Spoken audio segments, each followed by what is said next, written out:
shaqaalaha caafimaadka ay siiso.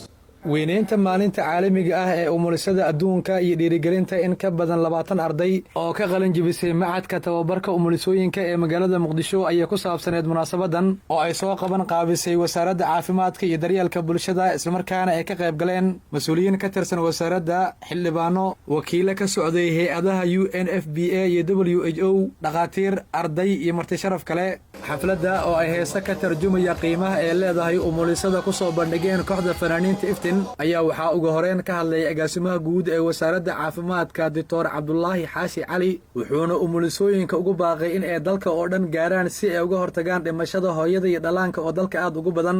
kaliya gabdhaha umulisooyinkana waxaan ku waanin lahaa ayaguna inay xoogaa isballaariyaan kulligood xamar iyo meeshaan maartay magaalada taagnaanteeda kaliya inaysan ku adkaysan isku dayaan inay meelaha baahidu ka jirto ay aadaan waayo waxaan mission weey maahan gabar kastoo ka baxda jaamacadda xamar inay tiraahdo anigu tuulo ma aadi karo oo magaaladan iska qaboow baan iska rabaa. missionku kaas maahay, waa wax ka weyn, waa wax muqaddasa, naf aadan la badbaadinayo aad ku faani karto ee maahan inaad xamar iska dhex taagnaato. Dr. Cabdixamiid Ibraahim iyo Master Walter Mendonca oo wakiilo ka ahaa hay'adaha WHO iyo UNFPA ayaa sharaxay waxyaabaha ay wasaaradda caafimaadka kala shaqeeyaan. hay'adda caafimaadka adduunka ahaan wasaaradda caafimaadka ayaanu kala shaqeynaa tayeynta xirfadlayaasha caafimaadka, samaynta iyo diyaarinta siyaasadaha, qorsheynta balaanada quseeya, soo saarista iyo tayeynta hagaajinta xirfadlayaasha caafimaadka. UNFPA is a very strong supporter of midwifery, not only in Somalia but in many countries around the world. And that is because we believe in the vital and important role the midwives play.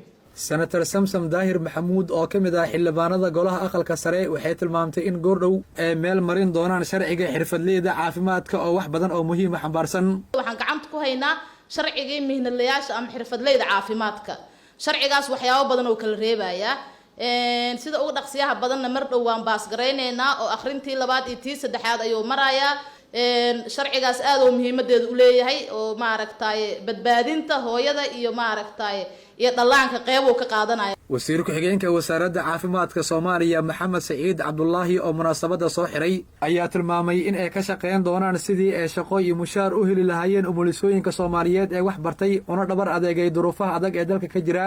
ilaahay hadduu yiraahdo hal mid ayaan idin ballan qaadaynaa wasaaradda caafimaad ahaan in aan ku dadaalno habeen iyo maalinna aynaan seexan, aan ku dadaalno shaqooyinka aad ka shaqaynaysaan inay noqdaan waxaad soo barateen, aadna horumarisaan, in aan hubinno in aad heshaan mushaharka aad istaahishaan, inaad heshaan meel hooyada Soomaaliyeed ku munaasab ah oo delivery ay ku samayn karto, meel adiga xitaa xuquuqdaada sidaad sheegteen xuquuqda hooyada Soomaaliyeed lagu ilaalin karo. hooyada Soomaaliyeed xuquuq badan bay nagu leedahay.